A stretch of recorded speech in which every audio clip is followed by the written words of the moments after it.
Hello, everyone, and welcome to the Circle of the World podcast, where we discuss Joe Abercrombie's First Law series. I am one of your hosts, Lord Chamberlain Jeffrey, and here are my co-hosts. Archlector George. And Harrison. We continue our coverage of Last Argument of Kings, the third book in the original trilogy. For this episode, we'll be covering Too Many Knives and Best of Enemies. So, let's get started. We want to, as usual, thank you all. We will thank you until you die. Thank you. Thank you again. Yeah, thank you all for your support. You know, all our cool friends and supporters, right? I mean, just patrons that aren't patrons. Oh my god, we need to like actually provide something of substance for that. No, I don't. I mean, it's no, we're not gonna talk. I don't want to. All right, Harry. Not on the podcast. Just doing nothing except fucking around with our dicks in our hands. But if you don't mind, people, please follow us on social media and our YouTube page if you don't mind. Alrighty, so we'll just get started with our best meme of the week. George, take it away. It's fucking Tam Bor again. He can't stop. He can't be stopped. Yeah, no, the man cannot be stopped. And it's the classic man stood in the corner while everybody else parties with the tag, nobody knows about the first law, which is absolutely true because absolutely everyone I know that reads fantasy doesn't read Joe Abercrombie. So, yeah, I empathize deeply with that. Alrighty, well, thank you for that, George. That was a pretty good meme. All right, so we'll start off with So we start off with our first chapter read through, which again is Too Many Knives, and we start off with Logan Nine Fingers' perspective. We are back with our boy, and he is on the right flank. I guess him and the men that he's with, their purpose is to screen against Bethod's, outriders, scouts, what have you. And he's, looking around nervous. He's nervous about possibly being led into an ambush, or if Kromicki Fail is a fuckhead, nut job, all the above, just everything. And he's just, he's kind of like got to a point where he's like just squatting, just chilling, drinking some water. And he's like watching the men as they're, passing by. And then one guy pulls away from the men and he starts walking towards Logan with a big smile on his face. And Logan's like, don't know. Oh my god, I'm gonna have to kill this motherfucker. He's like, I don't know about this guy here. So Logan kind of, he turns his body sideways apparently, just so like one of his hands is out of view, and like gets ready to grab a knife. And the guy comes up to him and he's like, "Hey, my name's Red Hat." I was like, wonder why. I guess does he even describe him having like a red hood or anything? I don't see that. That's just his name. I don't think he ever actually is pictured with a red hat. That's just his name. No, he does. He does. He is later. Yeah.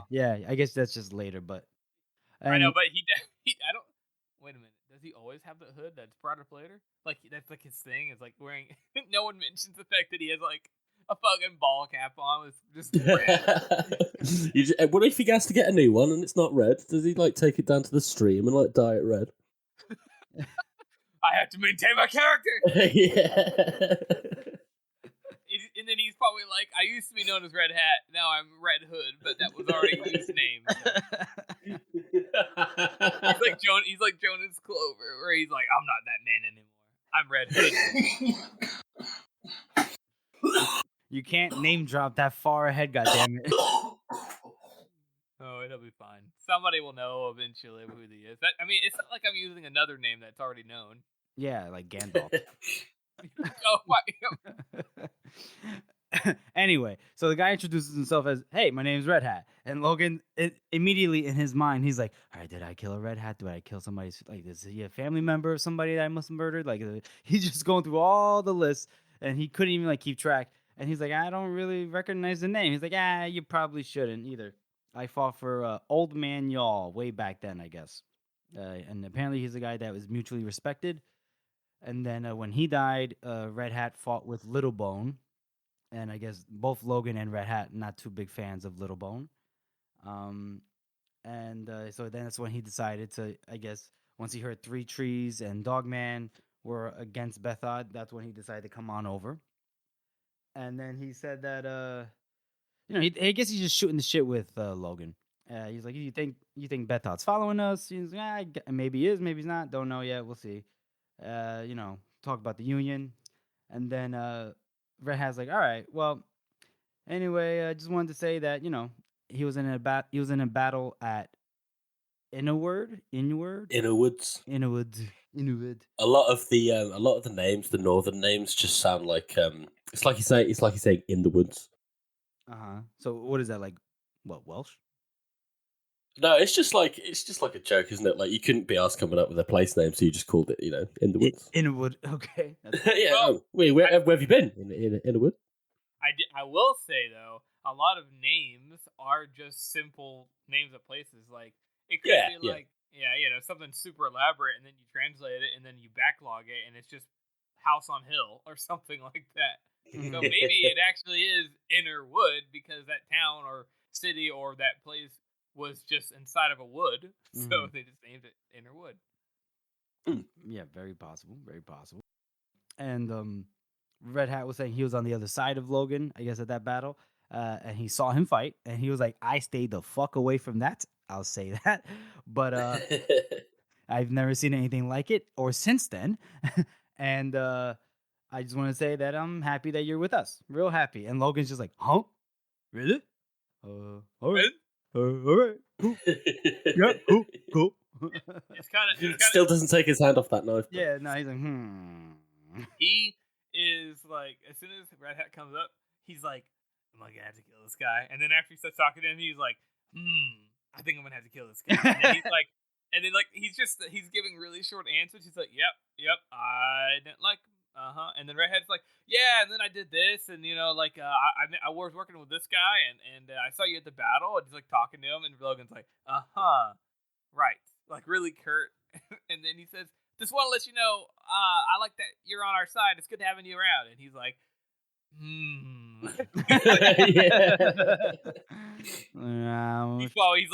gonna stab me in the back. The old "you're happy I'm on your side" trick, eh?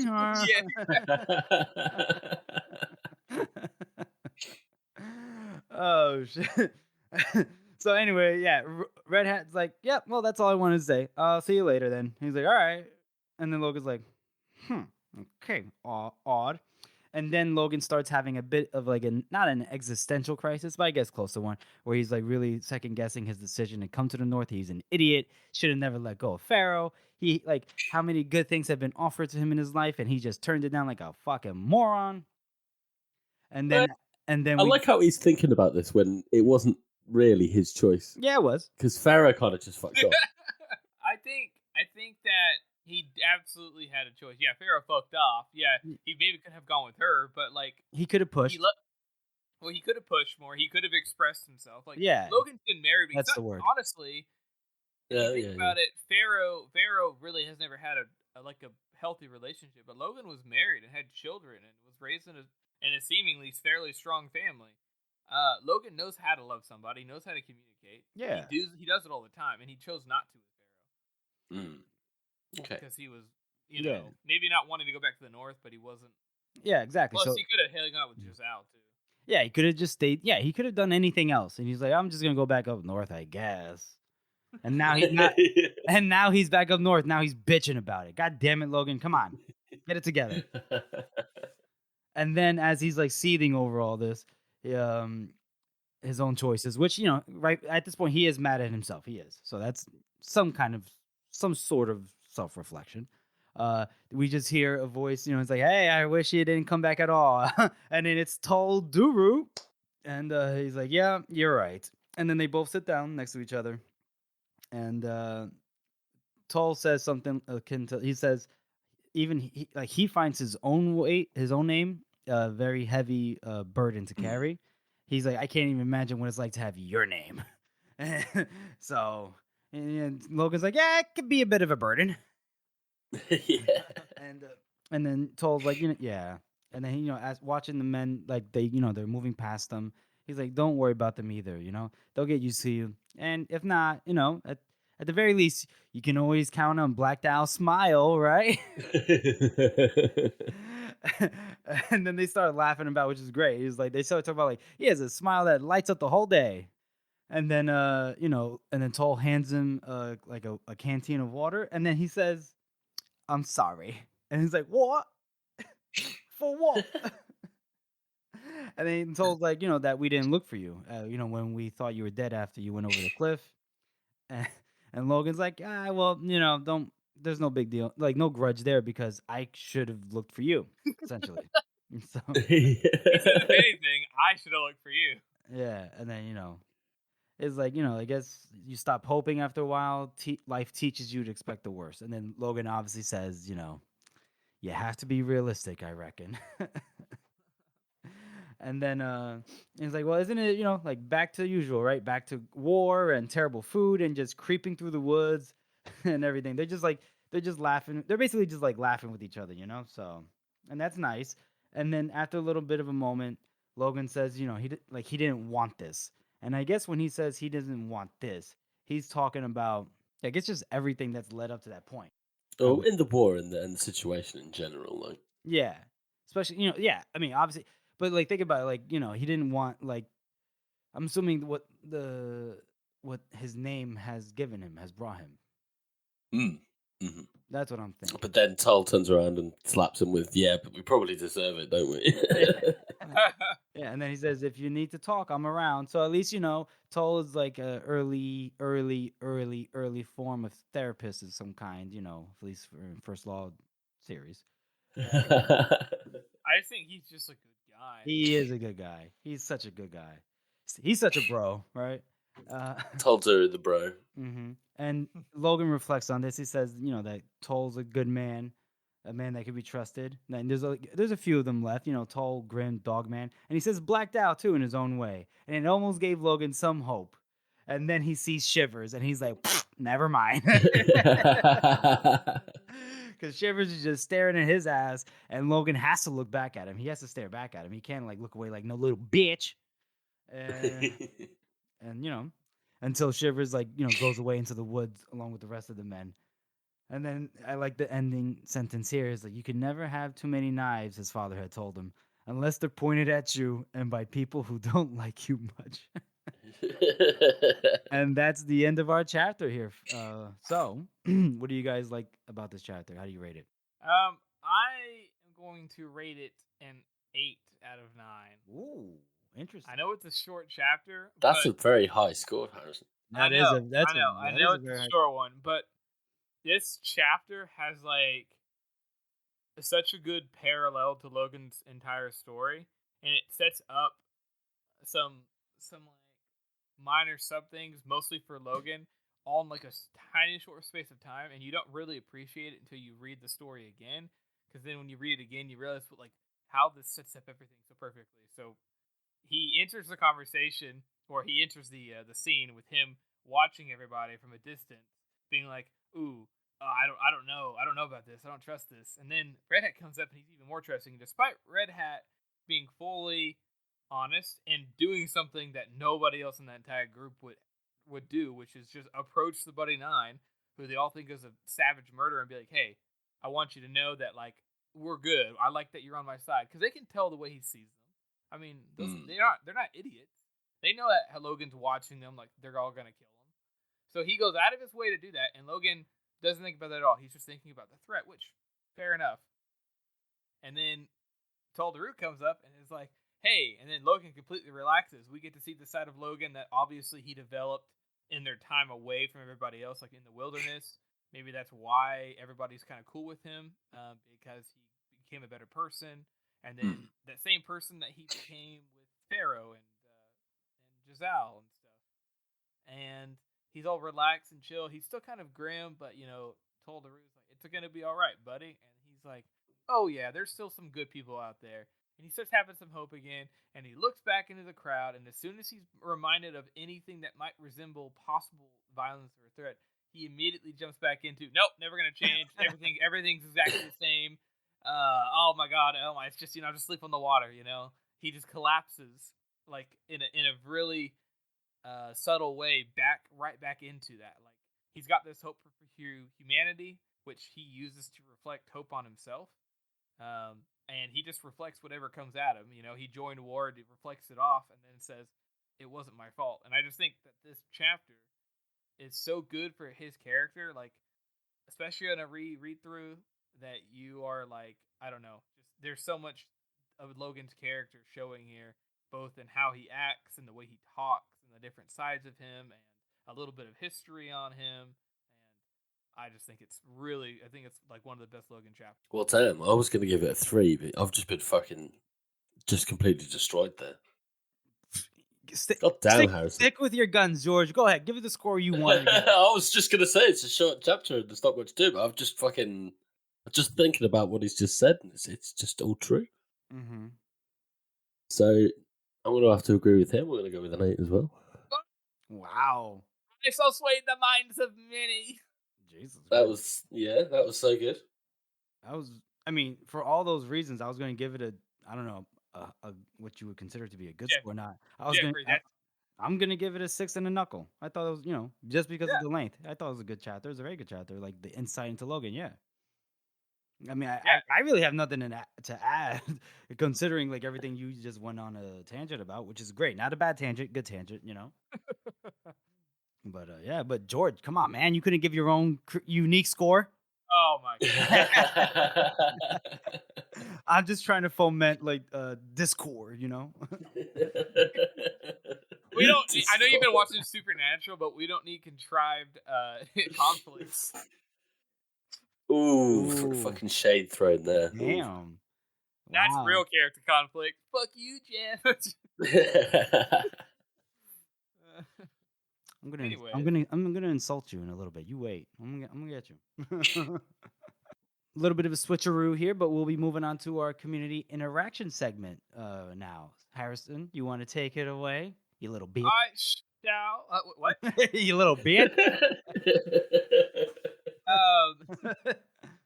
So, spoilers ahead. We are going to start saying spoilers. I thought the boys had put spoilers. Maybe not, though. So, sorry for anybody like that. Anyways, so I thought this is interesting. I saw somebody mention something about this, and this has been done kind of before, maybe not so officially. But 35 minutes ago, as of Friday, somebody, user day Ira _Ira is put up a bracket of fighters, and it's got quite a few fighters. She said, "Here's a fully randomized fighter bracket." Now, something to keep in mind, I think this stuff is really cool just for community interaction, which is why we're highlighting it. So, if you are interested in a bracket, and I think this is probably vote based, so you can get involved, I'm sure. But they left out Logan because of his possible supernatural. He's been declared supernatural, which if somebody wants to argue that's cool, because he is, once he goes in a bloody nine note, he's like unkillable basically. So that's fair enough. But they did leave in Brimid and Gorse, which also wipes the floor with everybody. Which is there's a lot of one-sided matchups here, I think. But like you said, it's random. So it is cool that somebody is taking the time to make a bracket here. But I think that overall, it's pretty cool that they are put together something like this. Like they definitely put effort into it to make it look nice and neat, and to have different groups of people, not just all Northerners, or not just the absolute best. So I do appreciate that. But as for the bracket, are you guys looking at it as well? Yeah, sure. First up, which is I think is one of the most interesting ones, is Column West versus Stour Nightfall. Which Column West, in his prime, when he first beat in the match, was able to get one tap on Glockta not trying, and that, and yeah, he can be pretty rough. But I think everyone's gonna be mad at this. But I really think that Stour would win, because he's actually a really good swordsman. Like, Yeah. really good. Yeah, I agree with that. I think Stour would win that. Yeah. Okay, so next up we have General Ganmark and Giselle Dan Luthor, which I think Ganmark. Ganmark Ganmark gonna be slapped. Ganmark gonna peg his ass more than one way. I'll tell you that right now. Then Orso or Galacta. Come on, that's just fucking murder. Yeah, that's murder. Yeah. Straight up murder. We have the greatest swordsman the Union has ever known in his prime. We're talking about, I'm assuming, right? Versus a man who is pudgy and like has trouble like balancing an egg to breakfast in bed, whatever. You know what I mean? Come on, fucking, it ain't well, Orso definitely was trained and he definitely knew how to use a sword, but he's not nowhere near this. Bro, no, come on. And there's the Luthor family's wiped out from this competition in one fell swoop. Oh, okay. Next, Harrison. We have Scale and Rud 3 trees. Ooh, which that's a hard one. That is a hard one. I think if we're judging by the characters they have on here, judging except for maybe one person, I think this is them in their prime, or at least that's how we see them. And I think 3 trees. I would have to say it would, but it would be a good fight though. It would be a good fight. Scale is definitely no pushover, but he also gets pushed over by everybody who fights him. So yeah, that's true. You're right. Mm-hmm. He just fights the 2 greatest fighters in the entire series, and then gets dick stomped. Everyone's like, "Man, Scale's such a loser after he gets all overweight and stuff." I'm like, "Is he though? If you were beaten twice, like absolutely trounced on." Oh, true. You're true. And then we have Leo versus Crummicky Phil. I'm going Crummick on this one. I'm sorry. I'm going Crummick. What do you think, George? I don't know. It's interesting because it's just the fighting styles are so completely different. Yeah. And obviously, they both love fighting about as much as each other, I think. Right. Yeah. So let's think about it like this way. In his prime, right? So we're talking about even before he got the cut on his leg against Stour, right? Where he developed that limp. So in his prime, Leo Dan Brock is still Leo Dan Cock in the head with all these like fantastical notions, right? You know. Well, he's so good at fighting, though. He's good at fighting, right? But I can just imagine him coming, like pulling a fast one and like just crushing him with a hammer, like yeah, or just like meeting Crummick, he's gonna be like, what? Okay, that's true. I guess in terms of skill level, I would give it to Leo, but in terms of the actual fight, you're right. You know what? You'd say skill level, but Crummick's been fighting against Bethov for 12 years. He's got all these men's ears and fingers as a necklace. He can carry a hammer like no one's business. It's almost his. I'm not saying he's not experienced. I'm just saying like in terms of like skill, like in terms of swordsmanship and shit. Buddy, as a training fighter, I'll tell you that right now. Skill only matters if you actually got experience.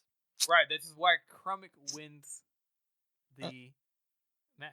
Oh, okay. So you agree? Okay, cool. I do agree. I was just saying that I think Leo has more skill, but Crummick has the experience, and it's Crummick. You feel you're right, so he would win. I think so.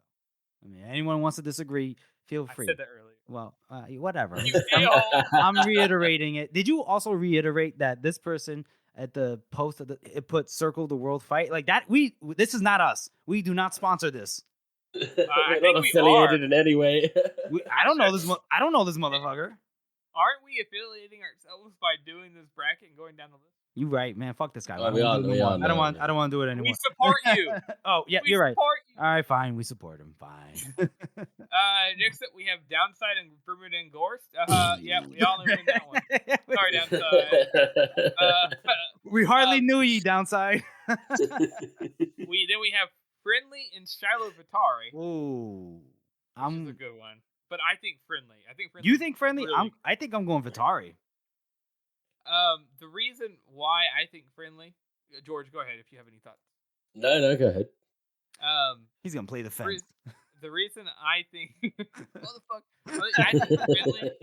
I think Friendly because everybody he fights Shivers, who has an axe and a shield. He fights him with knives. fighting backwards. At some point, he goes upstairs, and he is actually like he does more damage to Shivers than Shivers does to him. He's cutting him the whole time. He's moving out of his way. So you could say what you will about Shivers, but he's a good fighter. Period. And I don't think that Shiloh could beat Shivers. And if in this particular case, if Friendly is able to keep up and match, at the very least match Shivers, I think that Friendly would beat Shiloh. I think you're right. I think Vitari's like a very formidable kind of like fighter, but Friendly is just a killing machine. Like that's all he does. He just fucking kills, and that's it. Yeah. I guess where I'm coming from is like Vitari is like a good, like I imagine like a great assassin. But I guess if we're talking about straight up battle, okay, all right, then I rescind my choice. All right, good discussion there. Good one, Harrison. Good one there. All right. Oh, and what do you say about and then we have Harding, Grim, and Wonderful. Grim, come on. Well, I don't think it's completely over with, but yeah, I think Harding. It's just okay. I don't think it's like there's no chance. It's Grim, right, George? I don't know. We've never seen Wonderful fight. Harding Grim is like he was said to be. Haven't we? You know, one of the. We saw her. In the Heroes, but like I don't remember reading anything about like her battle prowess. And either way, Grim dueled with the Bloody Nine. Enough said. Enough said. What, George? Hey, stop it, Jeffrey. You're a bully.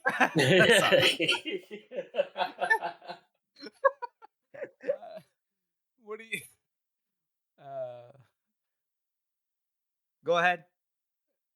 I was just gonna say, what do you think, George? What are your thoughts? I'm telling George. Go ahead. Fucking, I don't know. I'm trying to think back to when I read the Heroes last. Oh, she did defeat those fucking bandits like all by herself, didn't she? What bandits? That's like how she got. That's how she got her name, because like some bandits came into a town and she like took them out and hogtied them. And Three Trees comes in. It's like wonderful, strange having a woman in charge. Sharp Ends, right? Yeah. Okay. No, that was in Heroes. No, I thought it was in the Heroes. Yeah. Oh, that was in the Heroes. I'm sorry. Okay, I'm forgetting. So I don't know. I think that's fair. I think it's because Grimm's so mysterious. You don't know anything about him. It's hard to judge.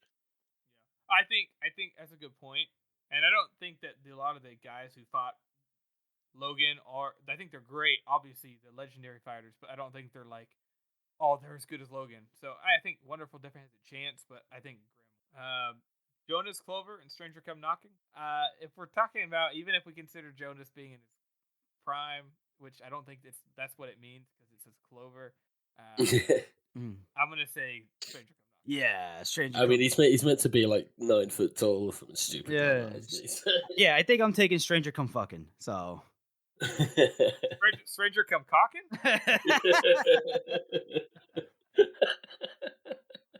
Fucking, what does Black Now say in the Heroes? No, he says that. Stranger Come Fucking. We have an interesting one. Frost versus Nikomo Kasuga. Ooh. Wait, but Frost don't fight with no weapons normally, though. No, he doesn't. But say he does, I think Kasuga wins. Especially if we're talking about Prime, especially if we are. Yeah, I think so. Kasuga's pretty good. Yeah, I guess so. I mean, Frost gets killed by Glockter with the fucking sword. True. Yeah. Right. He gets killed. At his prime, maybe. Yeah, definitely. Yeah. Glamour Golden or Isern? Eterni Fail. Sorry, Isern. Yeah, I think Glamour. I love you, Isern, but I think Glamour Golden wins. Yeah, I think Glamour. Yeah, Glamour takes it for sure. George. Yeah, I'd say so. Okay. We have Savion and Black Dow. My boy Black Dow. Fucking Savion. Fucking Savion? He's in it for like 5 minutes. Oh, yeah. Savion's good with fucking bow. Yeah, he's good with the bow. He's gonna always have a crossbow like nearby, but Yeah, apart yeah. from that, it's like doesn't really fight that much. Yeah, I'm sure he definitely is like hardened veteran. Like he could take on a couple dudes, but I mean, Black Dow is like, yeah, He's fucking blacked out. fucking Black Black Dow, Dow. yeah. Made Logan shit his pants, so fuck that. Next we have, this is interesting, Gun Abroad or Where to New? What did you say? Where to know? Wedener. He said where to do? He said what to do? Where to do? Where to know? What to do, my dude? What? That's what you said. I'm taking the W, man. Wedener. What? We see Broad kill like fucking 50 dudes in like 10 minutes. Wedener is a fucking dragon person dude thingy. A naked dragon person, man. Jeffrey, we talked about this before we started. This is one thing we didn't mention is I imagine a lot of people are going to pick this off of people they want to win, which totally cool. No issue with that. But here at the Circle of the Word podcast, we did try to be objective for the viewer's sake. I'm trying. Wait. No, I'm trying. All right, here's why. Gunnar Broad is a violence addicted, PTSD, whatever, rattled Union officer, right? Wedener has, for all we know, like we don't know much about him, but I'm getting the feeling this dude is supernatural in a certain kind of way. He must be long lived, right? Dude, in the Red Country, the man, I don't know how to explain it. You see Gunnar Broad killing a lot of people, but he kills a lot of goofballs. Like, that's true, right? Yeah. Who does Gunnar Broad kill? Like on a level of skill? I will wait. Yeah. So I actually think I agree with you, Jeff. Thank you. I do think Gunnar Broad is not a pushover, and I do think when it comes to like normal people, he's like really good at taking on a big group of ordinary people, like multiple opponents, like expert, like better than a lot of people. Yeah. But when it comes to any of these people on this list, almost any of them, I don't think he's against the real fighters going to stand a chance. Because Wedener was fighting. He fought Logan pretty effectively. Yeah. Even if Logan was older, Mm-hmm. and everyone inside of the Dragon people said, like, you don't fuck with Wedener. Yeah. It fucks you up. Yeah. right? Okay. All right. So bye, Broad, you bitch. Oh my god! Damn it, Jeffrey. Jeffrey's feeling spicy this evening. Oh yeah. We're almost done. Taldaru Thunderhead versus. I'm sorry, General. not Lieutenant. General Jalanor. Oh, good that lord. changes things. He still loses. Yeah, he's Him and his whole army. Taldaru. Because I think Totoro still wins. Yeah, Taldaru. Fucking. I mean, this was randomized. You said, right, Harrison? Yeah. Yeah. Jesus Christ, that is a. I'm pretty sure Jalenholm is the only character that never fights. No, he does. Do we see him fight? In the Heroes. Well, actually, physically fight, or is he just there? No, he does. Remember, he fights Curtin and Craw and beats Curtin and Craw. No. It's true. He fights Black Dow, and he's just swinging his sword over and over and over again. And then Black Dow is like blocking it to his knees, and then Curtin and Craw comes and saves and stabs Jalenholm. Oh, that's right. I remember. You're right. I remember him like doing way better than you'd expect. Like Jalenholm runs up there and he fucking is beating Black Dow's ass. You're like, whoa. Yeah, but it was just like if you go back to it, he's just swinging that sword like, yeah. Yeah, I think it was like just martyrdom at that point. Yeah. Then we have the Dogman or Call Shivers. Oh, sorry, Dogman. I love you. But... Yeah. I think Call Shivers may not be as good as some people think, but he's definitely better than that. Yeah, Shivers has got to take it. Damn. This is that was. Sorry, Dogman. Then we have Weir Nabli or Monskara Mercato. Yeah, Monza, you were pretty good in your prime.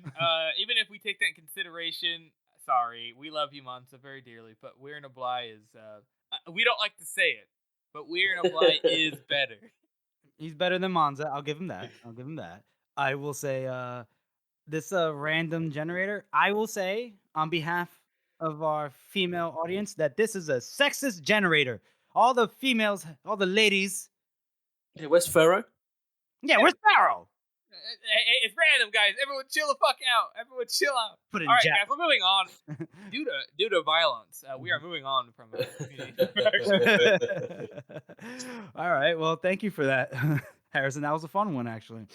Thank you again for that, Harrison. So we'll move on to our second chapter read through, Best of Enemies, and we start with one of our favorites, A Dream of Glocta's. Was that you, George? Yeah, I love this fucking chapter. I love the dreams that Glocta has in general, but this is where they start to go from, oh, these could actually be dreams, to what the fuck is going on here? Do you want to cover this little segment? Yeah, go for it. Go for it. Go on. It starts out as like your regular fucking, he's having like a stress dream. You know, he's got 1,000 papers on his fucking desk and he's like, oh my God, there's so many. I can't keep signing them. And they just keep going and going and going and going and going. And it's like, what the fuck? And then all of a sudden the air gets very cold and he's talking to somebody, but he doesn't actually like describe anybody, which is really creepy. And if anybody's ever had sleep paralysis before, this is quite familiar. So yeah, that's pretty fucking creepy. And then it goes into stuff with Baez and the Maker and what's happening here and where's the seed, cripple? The seed. And Glocks is like, well, fucking Baez has got it. And it's like, well, if Baez had it, I'd know where it is. And it's like, what the fuck is going on here? This is genuine weird shit going on. And then he wakes up. I love the way you described that, George. It's true. I know, the way you just broke it down was so perfect. It really is. It really is like going from, okay, this is another Glocta dream to, wait a minute, how does this dream figure know that if they had it by what? That's not a dream. And then you're like, wait a minute. If it's not a dream, he's back in Adua, which is where he first had it. You get hear investigative music in your head, and you start trying to figure it all out. And you're like, well, what's going on? What's going on? I have to figure it out. Yeah, it's definitely a compelling sort of because Glocta's dreams have been escalating since well, they started in the Blade itself, and they were relatively tame. You know, the kind of things that you would kind of dream about. And then slowly over time, they get more and more disturbed until they kind of like break the line between dreams and reality. And it's just like, oof. It's good. It's a good 3-line all the way through the trilogy. And then obviously Glocta wakes up from his dream, panicking as usual. And he's like, oh, fuck. It was just a dream. Did he shit the bed again? Bottom! Bottom! And then he's like, ah, shit, that's right. The king is dead. We got to vote for a new one tomorrow. And so that's tomorrow. But today, he's in the office of the Archlector, our boy, your boy, George. And they're staring at the bulletin board full of papers. And Archlector Salt is not looking his best. You know, normally our man is prim and proper, not a hair out of place. His white coat is scrubbed and shiny, and that's just not the case. 75. Yeah, he's just like standing around like in a fever, like just repeated numbers over and over. Isha has 48, Brock has 75, 75, and it's just like, what the fuck? He's losing his marbles. Yeah, and then Glocta takes this time. He goes, and Salta's like, "Do you have something to contribute?" And he's like, "Oh, I received some, some troubling information. So apparently, it's been said that the Gurkish are preparing to invade us." And then Salt's like, huh? And then Goyle's like, invade? What? And then he's like, well, it's not the first time I've been told that they have a fleet. They built it in secret after the first war. We should probably start making some preparations just in case if they do come. And then, Salt is like, and what if you're wrong? Where did this information come from? and he's just like shutting Glockta down each and every sentence, and then Glockta's just like, I'm just gonna shut the fuck up. Yeah, and I love the kind of ship imagery that he has in his inner monologue. As he's saying it, he's like, the waves swamp the deck. The torn sailcloth flaps in the gale, and it's just like, oh, this hasn't worked. Yeah. And so then after Glockta kind of shuts his trap, and then Salt's like, fuck. We have the Inquisition has 31 votes. Morovia has over 20. Not enough to make up a difference. They don't have nowhere near enough. And then Glockta speaks up again, and he's like, well, we came to an understanding with High Justice Morovia, and then it was like, skrrr, like a record scratcher. And Goyle's like, where's Morovia? Salt was like, an understanding? An understanding, Glockta. And then Glockta's like, I said that out loud? Oh, no. And he actually manages to get out like a full sentence, and he explains why Morovia is probably the best person to side with, because they've got the least amount of votes, but together they actually have a chance. And Goyle starts going, joined forces with that peasant-loving hypocrite. Shut up, Goyle! Shut up, Goyle! Yeah, Salt's like, shut up. And he just stares. Go ahead. I love that Goyle. It's just like I said it before. How he's such like a henchman. Yeah. It's just so ridiculous. No, but the Lord is gonna be like not gonna listen to anybody's. It seems like his henchman has his ear, and as soon as somebody mentions a better idea, the henchman's like, "No, that's a terrible idea because that's not my idea." And then the Lord is just like, "Shut up! I don't need you. Shut the fuck up." Yeah, Goyle's a dick rider for sure. And then so Salt considers it, and he's like, you know what? You're right. Go ahead and speak to him. And, and then Goyle's like, but your eminence. He's just confused. But Salt, he's smart. He's like, the time for pride has passed. So we gotta, anything we could do to keep Brock and everybody else off that throne.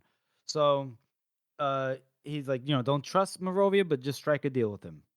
And so then he's like, okay, I'll do that. And then a little bit of a time jump, we get to Morovia's office, and it's a big office, right? Glockta says it's as big as a barn, and there's documents everywhere. Morovia, a tireless champion of the people, hard at work, apparently. And he's apparently taking lunch while Superior Glockta comes to visit him, and he's eating a nice haunch of bloody meat. And he offers Glockta some. And Glockta's like, yeah, I can't because, no teeth. But thanks. Thanks. Appreciate you. He's like, I appreciate you. And then so then Morovia is like, so what how can I help you? What do I owe this visit for? What's up?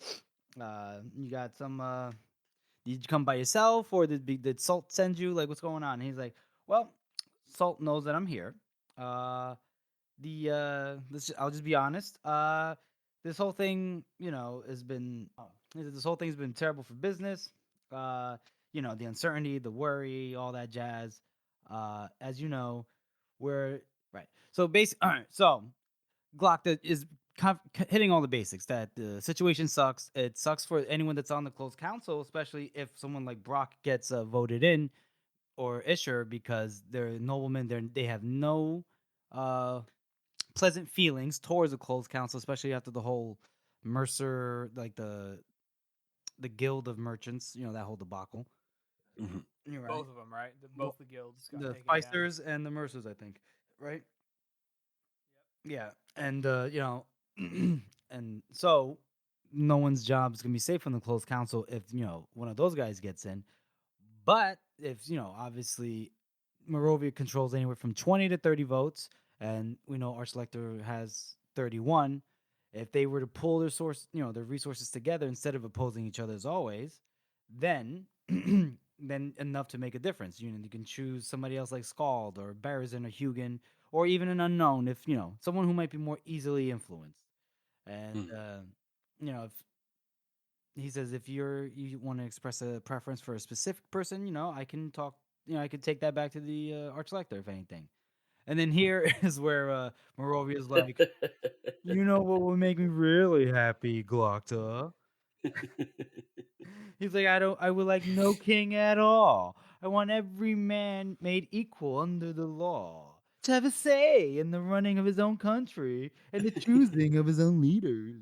No king and an elected closed council with no nobles. What do you think of that? And You. Glocta's basically like, boy, you tripping. Yeah, I love that. I like that Morovia says this, and it's like the way it's framed and the way Glock reacts, we're meant to be like, oh, what a stupid idea. What a Yeah, that'll never happen. That's so ridiculous. People having free thoughts and ideas. As if no one would ever. No, what man would ever want that? And everybody who's reading that book is more than likely living in a mostly, 50%, maybe less, Democrat. At least, it's everything's at least seen to be democratic, right? So we live in a quote unquote democratic society, and we're like, that seems unreasonable. Not a good sign for us. It's not a good sign. Apparently not. Excuse me. So, yeah, he's like, Glocta's like, yeah, okay, well, obviously that's not gonna happen anytime soon. Yeah, so what do you think? And he's like, strange times indeed, but sure, I will cast my votes along with the Archlector. Let him know we're gonna be okay. And then Glocta asks him on his way out, he's like, can I trust you? And then he's like, well, you can trust us to serve my interests just as I trust you to serve your own interests. No, our deal goes no further than that. He's like, I like you. You should find yourself a different master. And Glocta's like, I already got two. So, and then a bit of a time jump, and we're in Severod's house. The big one that he bought by the docks where they, interrogate and torture people. The old torture house. Old torture house with the room of the fall of the Maker and all that, or fall of Juvens or something. And they plop the prisoner right in front of the chair with the bag over his head. Glocta sits down. Severod's like, it wasn't so hard to find him. He was just hanging out. He was just like wandering around. Yeah. Wandering around. It's cool. He's like, all right. In fact, he came up to us and started telling us about all of his amazing talents. Yeah. That'd be so funny if that was included.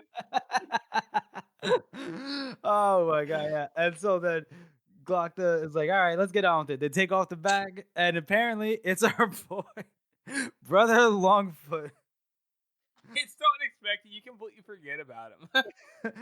And immediately, Glocta's like, your name is Brother Longfoot? And then he just starts rambling. He's like, indeed, of the noble order of navigators, I can assure you I am innocent. And he's just...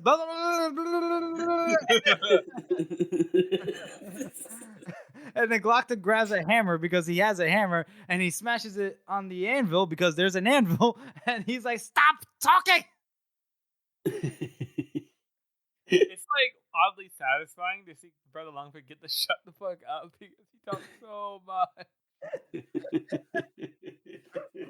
And I know for a fact Glocta is like, this is usual. I want them to keep talking. What the fuck?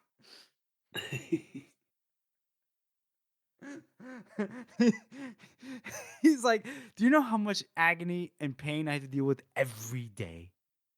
Do you think I want you to just talk my ear off, you fucking cocksucker? He's like, so basically he says, I basically want you to know that I have no issue whatsoever of just ruining your life. All right, in any way, if you can never walk again, if you can never shit again, if you can never eat again, whatever the case may be, I have no problem with it. So that means keep your answers brief and to the point. Do you understand? And he's like, he looks up at Frostle's like, gulp. He's like, I understand. But then he goes, he's like, do I make myself clear? And then he goes, I understand completely. I will not speak any other. And then Frost just punches him in the gut. And Glock is like, see, for example, there you should have just said yes. So, and then he brings Brothers Longfoot's eyes to the anvil. He's like, yes, well, we don't have time to come up with something more imaginative. So, whatever. Your foot's on this anvil. It's manacled to this anvil. And then Glocka just has the little, hammer. And he's just like slowly like tapping his toes. Like, all right, we ready here? We ready? I love this bit, and I think this is just coming from Joe as well, where he's like, I apologise for the lack of imagination, but in our defence, it's difficult to keep coming up with new stuff, Oh, right. It is And really I funny. love, yeah, you're right. Because here, then he goes, I mean, smashing a man's foot with the lump hammer. It's so. And then Frost goes, Pythagorean. Yeah. And then Glock in his head, it's like, really should have been a comedian rather than a torturer. Can you imagine him on the stage? Why did it thicken across the road? So then I said, pedestrian. So basically, he's like, I just want you to focus on my questions and this hammer and your toes. Alrighty? So, do you know? He's basically asking him about Baez and the fellowship, He's like, do you know Baez? He's like, yep, I know him. Until recently, he was my employer. He's like, okay. All He's right. like on the verge talking too much. Yeah, he's like, okay, good. You went with him on a journey. He's like, yep, I was a guide. Okay, where'd you go? To the island is Shabulian. Shabulian, at the edge of the world. And he's like, come, the edge of the world. He's like, yep, I went there, I seen it, I stood on that island with my own 2 feet. He's like, okay, who was with you? He's like, Logan Nine Fingers. And he's like, I remember him. He's like, Pharaoh Maljan. He's like, uh-huh. Giselle Dan Luthor, that prick. Malachus Clyde, that dumbass. And then Bias himself. Okay. And 6 of you. Yep. All right. And then he goes, so why did you go over there? And he was like, nothing. It wasn't there. Baez said he was tricked. And he was like, what was it that he thought? And he's like, he said it was supposed to be a stone. And he's like, what? And he's like, yeah, a stone, a rock from the other side. Called it a seed.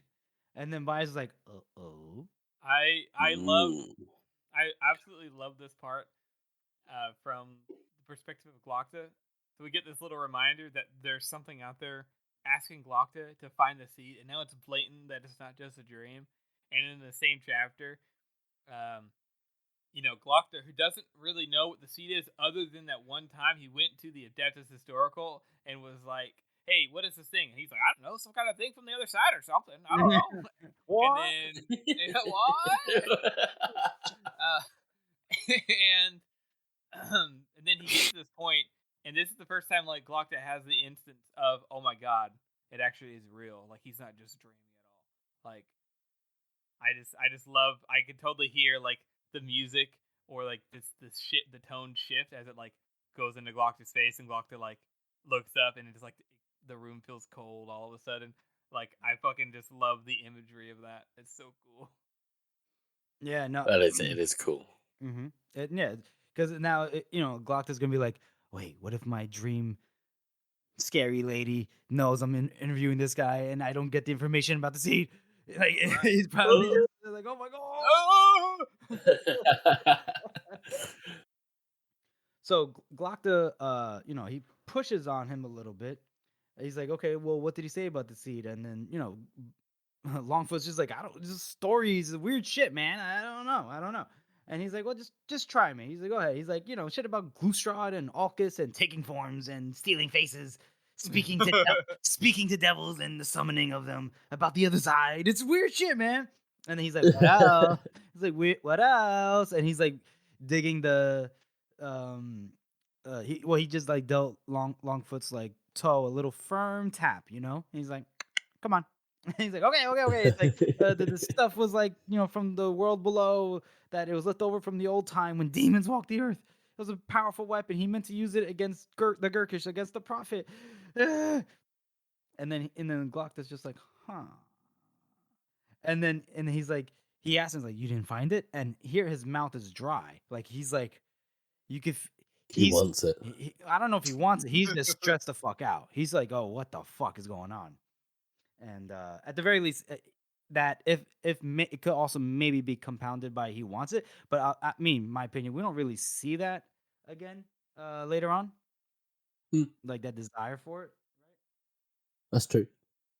Um, and then he's like, so okay, so what else happened? He's like, well, then that was it. Then we just came back across the mountains. We made a raft, and we sailed the Great Eos, and we came back from Calcis, and I'm here before you now. And the Glock is like, there's more. Something. What are you not telling me? Come on. And he goes, I have told you everything. I have no talent for disassembling.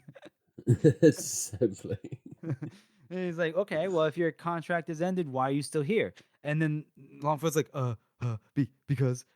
And then Glock is like, dear me, oh no. And then just whack, and just crushes his big toe with the hammer on the anvil. And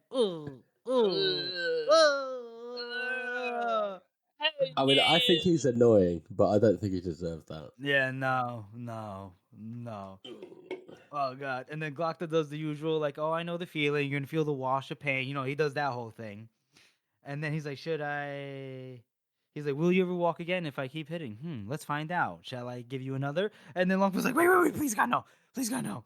And he's like, okay, it was the priest. A priest from the order. No, a priest came to the order, a Gurkish priest. And he's like, one day the first of the Magi may come and ask for a little favor. For a little navigator to go on a little journey, and then they want to be told what happens afterwards. He made, this priest made terrible threats, etc., and that, Brother Longfoot he just told the other navigator who arrived in Adjua this morning. He just told him what happened, and Longfoot was about to leave too. And Glockta asked him for the name of the priest, and he kind of hesitates a little bit, and then he just grinds the hammer in the toe a little bit more. He's like, "Come on, the name, what's the name?" And he's like, "Oh God!" He's like, "It's Mamoon. His name was Mamoon, and now we know who that is. Mamoon, Thrice blessed and thrice cursed. First apprentice to the prophet himself." And then, which is interesting. I like that because of history and to show he's educated, and also just because like to show that these myths and stuff are some of them are just straight history. Is he know Glock already knows who this is?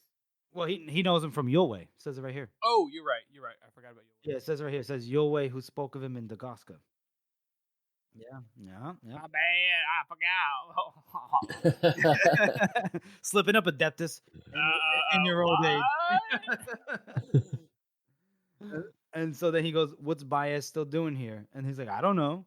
He asks him a couple more questions. He's like, "I don't know. I told you everything." And he's like, come on, you gotta tell me." And he's like, "I only navigate. That's all I do. Please." And then Glockta's like, all right, I'm good. You're good. That's it. And then Longfoot's like, I could go. And then of course you can go. You can go back in your bag. Well, what's even funny is like Severard starts laughing, and even Frost is kind of like, it's like, oh, yeah, no. they're both just like giggling at him, and he's like, oh, and then poor Brother Longfoot. If there is a God, there is no pity in him, and that's where the chapter ends. How would you boys rate that chapter? I like this one. I'm gonna give this one a 7. It's very well split up. I like how Joe's moving the plot with the whole succession forward. He's seeing how desperate their situation is with the Inquisition, because he's actually willing to give audience to fucking Morovia of all people. And then this with Brother Longfoot as well. We find out he's actually a fucking dirty spy the whole time. A little cunt. I know. It's kind of awesome, actually. So 7. Yeah, okay. I'll give it a 7 and a knuckle. It's a good length. Well paced. Different situations that our boy Glockta is in. It kind of reminds us of some, Glockta chapters of before, which we all loved. Yeah. His ability to, first of all, the dream. Come on, the dreams always are great. How funny are they? And also creepy though, Let's be honest. Yeah, surreal as fuck, man. Then he, whenever he's around Salt, there's always that tension. Where Salt, at any moment, Salt either is gonna praise Glockta or just make him like act out. He's just gonna blame him to be a bumbling fool or whatever. And then, Yeah. but we also love Goyle getting shitted on, right? Love that. And then we see a nice little conversation with him and Morovia. He's okay, well done. And then we have another torture scene. We need to have a torture scene to be a quintessential Glockta chapter. So I'll give it a 7 and a knuckle. Nice. Well, thank you. I think I'm gonna give it a 7 and a knuckle as well. Oh, look at that! Oh, yeah. Even though Jeffrey and I hardly ever agree on these chapters, it feels like. Well, that's rude. That's a damn lie. You were to say That's rude. a damn lie. You were about to say that's rude, and then you're like, wait a minute, that doesn't make any sense. Same reasons you guys said. I like that we're getting like Glockter's the one who came up with the idea of them working together. I always like it when a Glockter gets to show some, intelligence and showing what he can do. The Morovia conversation's interesting, but we'll get to that in a minute. Mhm. It's I didn't even think about this, George, but you're so right. There's like a meta joke in there with the torture scenes. And I don't know if it's the way Pacey reads him. But he sounds almost like bored during this scene. Like he's kind of tired of this. Like he's a little worn out, maybe from his dreams. No, he's exhausted. Yeah, he doesn't actually get interested until he mentions the seed. Right. Which that whole through of everything is really nice. Good plot. It's just I think it's one of the better Glockta chapters out there. I think honestly. It covers a lot of ground. No, good point. And it's always fun to see characters interacting that haven't previously met. Oh yeah, until you got to this part, you didn't know you needed the interaction of Longfoot and Glockta. Yeah. Stop talking. And to your point, Harrison, yeah, Glockta's exhausted. Don't forget, he's like working around the clock with this whole election business. True. Yeah. Okay. Well done, boys. So let's move on to our final segment, which is our character spot. Take it away. I said take it away. Okay, I'm going. I said take it away. Sorry, boss. Sorry. Okay. Our character spot is High Justice Morovia. I think we kind of all agreed that he was gonna be it. Kind of. Jeff wanted to do somebody else, but he has this revelation. Are you single me out? Me and George did, you dick. What? It was George's idea. I relented. It was your idea. How dare you put this on me? Don't put it on George. Today's character spot was High Justice Morovia, which was totally 100% my idea. And I forced my co-host to agree with me at gunpoint. It's gonna be Morovia, and you're gonna like it, boys. He has this revelation to both the audience and to Glockta that he's like actually like anti-monarchist. Yeah, I feel like you're kind of led to believe it, maybe not as strongly as Joe intended, or maybe exactly as strongly as he intended. But like you made to believe that High Justice Morovia is like the other side of the coin for Arch-Lector Salt, which he is, but he's also not just some power-hungry guy. Like he genuinely wants people to make their own decisions and to be free, and he is actually fighting for justice in his mind. And actually, I think it's pretty noble why he is trying to do what he does. There's not saying that there's not other intentions there. I always thought when I was reading this for the first time that Morovia was going to be a lot more important of a character than he ends up being.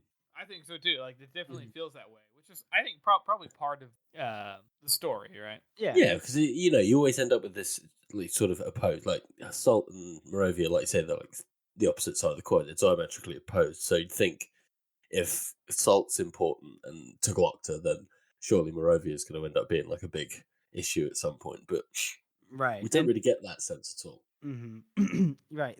And throughout the entire all the first 3 books, it's always been about Morovia against Salt, right? And so you think those are the 2 big players in Adjua as of this time.